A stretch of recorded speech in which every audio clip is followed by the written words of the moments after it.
Morning, Blue Jays fans. Craig Borden here with Jays Latest. Make sure you hit those like, share, subscribe buttons if you like the shenanigans that we are doing here every day. So let's just step up to the plate and try and hit a home run just like the many the Toronto Blue Jays hit yesterday. So I don't know how many of you watched yesterday, but Coors Field is like dipping yourself in rejuvenating waters because, wow, this offense outpoured for a lot against the last place and worst record in Major League Baseball, Colorado Rockies, at 30-82 after last night. The Blue Jays jump out to an early lead and did not hold back.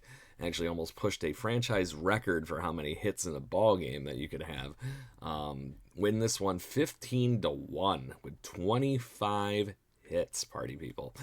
Yeah, doesn't get much better than that because this game had everything if you love offense, and it had everything for pitching if you enjoy that as well, if you're one of those pitch ninjas. So let's talk the offense first because that's obviously the sexy part that everybody gets to enjoy the most. So this game started off with some little things here and there, nothing too crazy. Bo Bichette hits a single that drove in Nathan Lucas, who also had an incredible night. Another single by Davis Schneider in the second drives in Ernie Clement, and then floodgates, boom. So Dalton Varsho gets that party started with the crazy lopsided win with a 3-run mammoth blast at 451 feet. He might be feeling a little bit healthier. Just saying, everybody. But damn good to see Dalton Varsho doing that kind of a thing. The bat speed is incredible. Just monster mamma jamma here for you to get the Blue Jays at the time in the third inning up 5-0. The Blue Jays would go on to score 4 more runs in that inning in the third. So they are now at that point leading 9-0. So it was just, like I said, little lead. Nothing crazy that the Rockies can handle, right? Nah. But everybody got in on this game, and it's hard to crown a quote unquote top performer in this game when everybody did so well. There was RBI singles by Joey Loperfido, another one for Davis Schneider, Bo Bichette with 2 home runs, too much rock for one hand. And the only run that was scored by the Colorado Rockies was on an Ezekiel Tovar single. Scores Tyler Freeman. And like I said, it was just insane to watch this game last night. Tyler Freeman and everybody on the Rockies had no idea what to do with this offense for the Toronto Blue Jays. Nathan Lucas, more RBIs. Bo Bichette with a second home run, like I mentioned. Dalton Varsho, more singles. Ernie Clement. Noticing a trend here. Every starting Blue Jay in this game recorded a hit. And Nathan Lucas, Bo Bichette, Addison Barger, Alejandro Kirk, Dalton Varsho, Ernie Clement, Joey Loperfido, and Davis Schneider all had multi-hit games. So that is 3/4 of our lineup, everybody. So Bo Bichette and not Bo Bichette, Vlad Jr. was the only one that didn't record a multi-hit game out of the starters. But Bo Bichette, 6 RBIs with a 3-for-6 performance, 2 runs scored. I don't want that to overshadow the epic awesomeness that was Ernie Clement yesterday, going 5-for-6. So 3 runs scored and an RBI. He had 4 singles and a triple. So I wish he could have doubled up one of those singles just so he could say he was only a home run short of the cycle, but missed it by that much. So good deal. But Dalton Varsho hits his 9th home run. Like I said, a 3-run home run, and then Bo Bichette hitting his 14th and 15th home run of the season powers up the Blue Jays in this win. Just insanely good to see this team doing what they did last night, especially when they've been needing a game that was a laugher like this to really get the confidence back up.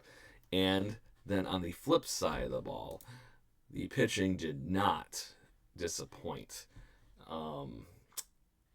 Eric Lauer has been so good for this team, and I do want to just point out that thanks to Stats Center on Twitter, he has now most consecutive starts made allowing 3 earned runs or fewer by a left-hander with the Blue Jays.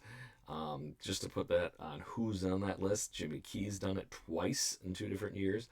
John Cerati, Mark Burley, Eric Lauer now, and Robbie Ray. They have each done 12 of those outings. Jimmy Key being the one that leads the top of that list with 17 and 15 in 1991 and 1987.